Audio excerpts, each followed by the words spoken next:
Assalamualaikum warahmatullahi wabarakatuh.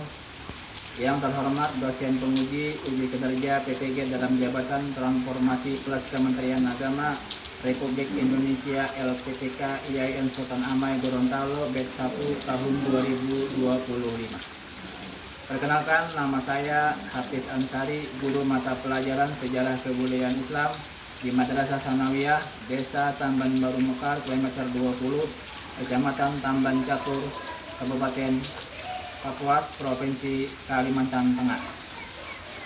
Sekaligus tercatat sebagai mahasiswa PPG dan Jabatan Transformasi Plus Kementerian Agama Republik Indonesia LPTK IAIN Sultan Amai Gorontalo tahun 2025 dengan nomor induk mahasiswa 2471251080. Pada hari ini Sabtu 10 Mei 2025 saya akan melaksanakan uji kinerja video praktek pembelajaran Sejarah Kebudayaan Islam di kelas 7A dengan menggunakan model pembelajaran Problem Based Learning pada materi bab 5 Gaya Kepemimpinan Umar bin Abdul Aziz.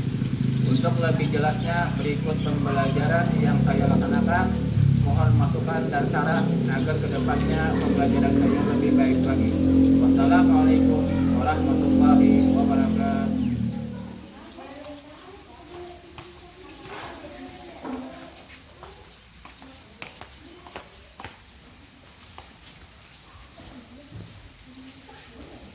Assalamualaikum warahmatullahi wabarakatuh.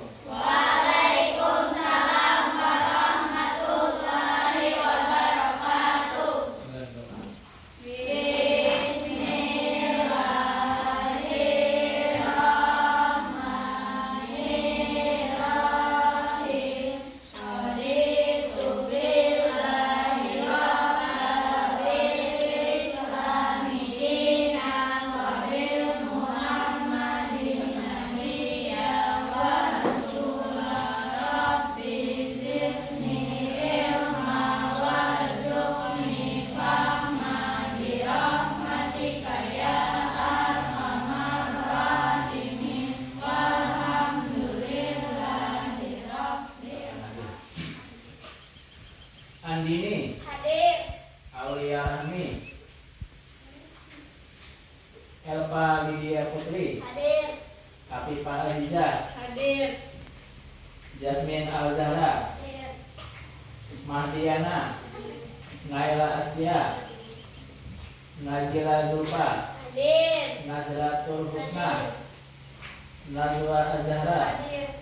Nazwa Salsabila, Nur Asyifa, Hadir. Nur Aida, Hadir. Nurul Maulidah, Hadir. Putri Adijah, Hadir. Raudatul Syifa, Hadir. Nah, Siti Aprilia, Hadir. Siti Mila. Alhamdulillah semuanya. Sebelum kita memulai materi pada hari ini, kita tahu tujuan daripada pembelajaran sejarah kebudayaan Islam. Nah, ini diantaranya di sini tujuannya menganalisis kepemimpinan Umar bin Abdul Aziz dalam menjunjung tinggi nilai kesederhanaan. Penting apa tidak? Penting. Penting. Ya. Karena dalam konteksnya sekarang ini, dalam mempelajari di sejarah kebudayaan Islam, khususnya Khalifah Umar bin Abdul Aziz, ini sangat penting karena jarang sekali ditemui pada zaman-zaman sekarang. Kemudian yang kedua, apa hikmah yang dapat dipetik dari mempelajari kepemimpinan Umar bin Abdul Aziz? Siapa di antara kalian yang bisa menjawab? Coba. Ya, Pak. Ya. Belajar kesederhanaan. Iya, belajar kesederhanaan. Di mana beliau adalah sosok Khalifah Umar ini adalah orang yang sangat sederhana. Bahkan beliau itu menolak hidup mewah. Kenapa? Karena beliau pada masa itu tidak mengambil gaji sepeser pun. Bahkan beliau gajinya itu diserahkan kepada Baitul Mal untuk membantu para miskin, para fakir dan miskin. Gaya hidup yang menarik bisa diperoleh lewat jalur cepat seperti apa? Viral di media sosial. Contohnya apa? TikTok, terus apa lagi? Facebook, terus apa? YouTube, atau yang lainnya. Nah, atau misalnya TV dan lain sebagainya lah. Nah, apalagi misalnya dalam bisnis online tanpa perlu lagi yang namanya pendidikan. Orang sekarang kalau populer itu tidak perlu sekolah, yang penting bisa menghitung uang. Ya. Nah, ya. Berikutnya adalah yaitu gaya kepemimpinan Umar bin Abdul Aziz. Marilah kita bersama-sama menyimak video daripada Umar bin Abdul Aziz. Umar bin Abdul Aziz. Nama lengkapnya adalah Abu Hafiz Umar bin Abdul Aziz bin Marwan bin Hakam bin As bin Umayyah bin Abdul Syams. Ia adalah keturunan Umar bin Khattab melalui ibunya yang bernama Laila Ummu Asim binti Asim bin Umar bin Khattab. Ia lahir ketika ayahnya Abdul Aziz menjadi guru. Coba kalian perhatikan pada monitor, yaitu di sana ada gambar. Kita kaitkan dengan kepemimpinan Khalifah Umar bin Abdul Aziz dengan masa sekarang, yang mana seorang pemimpin yang jarang sekali atau sangat sulit menemukan gaya kepemimpinan seperti beliau Umar bin Abdul Aziz. Coba kalian perhatikan, di sana ada gambar KKN. Apa kepanjangan KKN? Korupsi, nepotisme. Dan nepotisme. Jadi KKN ini adalah sangat lumrah sekarang lah dalam kepemimpinan, baik dari tingkat bawah seperti RT, RW, kemudian kepala desa, camat, bupati, gubernur, bahkan sampai ke presiden. Ini tidak lepas daripada permasalahan-permasalahan atau kasus-kasus korupsi dan nepotisme. Masalah kepemimpinan dan kenegaraan yang dihadapi diantaranya kalian bisa lihat gambar di layar, yaitu gambar korupsi. Apa itu korupsi? Coba. Siapa yang tahu? Korupsi adalah penyelewengan atau penyalahgunaan uang negara untuk keuntungan pribadi atau orang lain. Korupsi dapat melibatkan banyak kegiatan yang meliputi penyuapan, penjualan pengaruh, dan penggelapan, dan mungkin juga melibatkan praktik yang ilegal di banyak negara. Iya. Jadi orang korupsi itu adalah digambarkan macam-macam lah. Ia menumpuk kekayaan tapi dengan cara yang haram dan juga cara yang tidak baik. Memperkaya pribadi, tidak peduli orang lain sekalipun.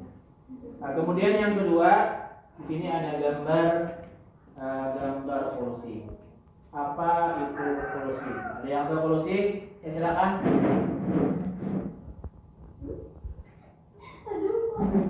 Nah, berikutnya adalah gambar kolusi. Nah, siapa di antara kalian tahu tentang namanya kolusi? Ya, coba silakan, siapa yang tahu? Kolusi adalah kesepakatan kerjasama rahasia yang memiliki maksud tidak tertentu. Secara garis besar, kolusi adalah tindakan persekongkolan atau kerjasama antara dua pihak atau lebih untuk berbuat kecurangan dengan maksud dan tujuan tertentu. Terusnya kita akan mengadakan diskusi. Semuanya siap? Siap. Nah, jadi permasalahan-permasalahan yang terjadi zaman sekarang adanya terkait kepemimpinan, adanya praktek yang ilegal, korupsi, kemudian kolusi dan nepotisme. Menurut pandangan kalian seperti apa? Silahkan diskusikan dengan kelompoknya masing-masing. Bapak beri waktu kurang lebih 20 menit untuk mendiskusikan dan tuangkanlah di lembar yang telah disediakan. Ya, silakan. Ya, kursinya di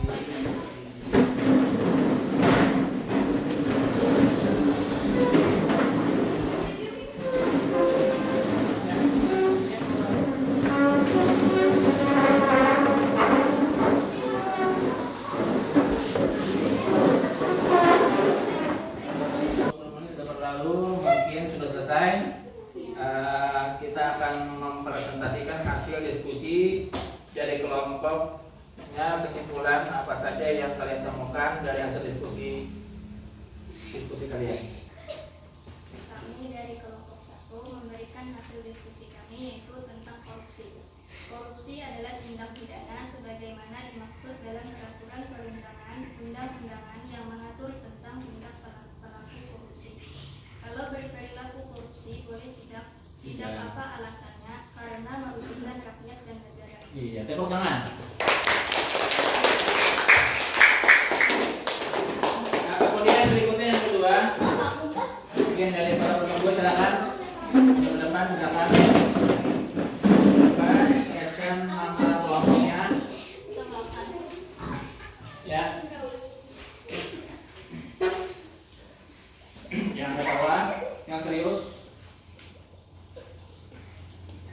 Nah, kelompok 2 mungkin apa dari tanggapannya tentang yang ditemukan hasil diskusi. Coba kalian sebutkan nama dan kelompoknya.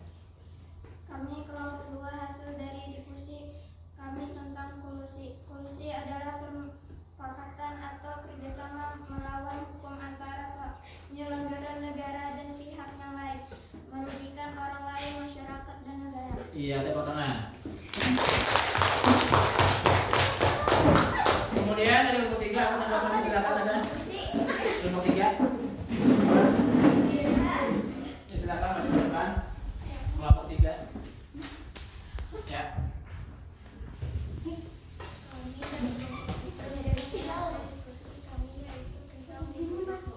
Nepotisme adalah setiap perbuatan negara penyelenggara hukum yang menguntungkan kepentingan keluarga yang kepentingan negara ini lebih daripada pelanggaran biasa. Iya, tepuk tangan.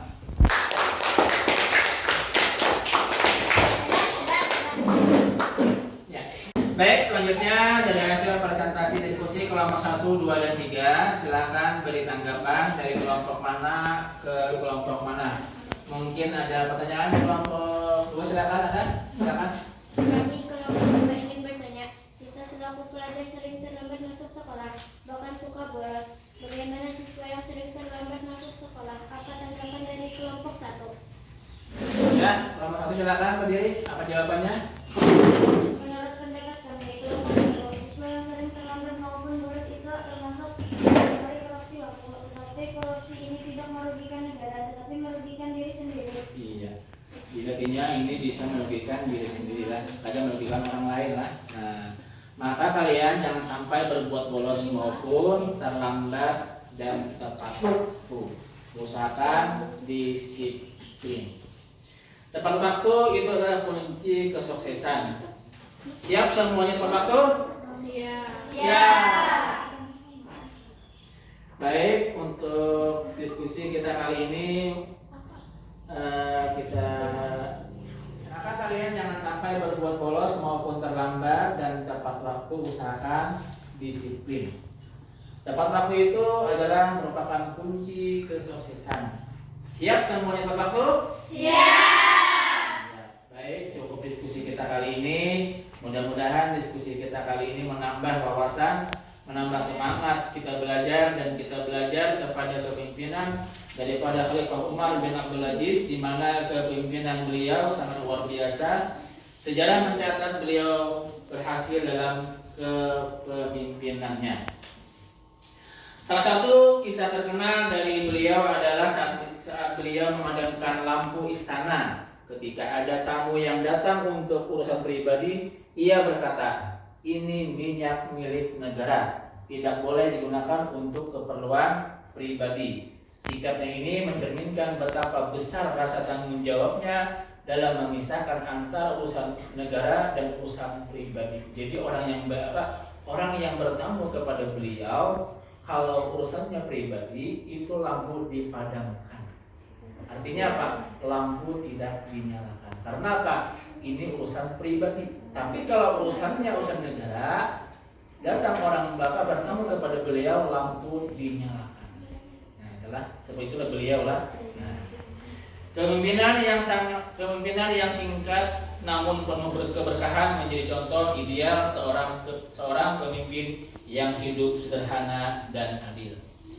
Alhamdulillah kita kita sudah selesai melaksanakan pembelajaran pada hari ini dan cukup menarik dan menjadikan kalian wawasan bertambah dan tetap semangat. Bagaimanapun juga yang namanya KKN. Apa itu KKN? Nah, semuanya itu dilarang dan termasuk perilaku yang ilegal, bertentangan dengan hukum agama dan juga hukum negara. Baik, untuk pembelajaran kita hari ini kita cukupkan. Nanti kita lanjutkan pada pertemuan selanjutnya pembelajaran kita hari ini. Kita tutup dengan membaca hamdalah. Alhamdulillah. Kemudian kita membaca doa.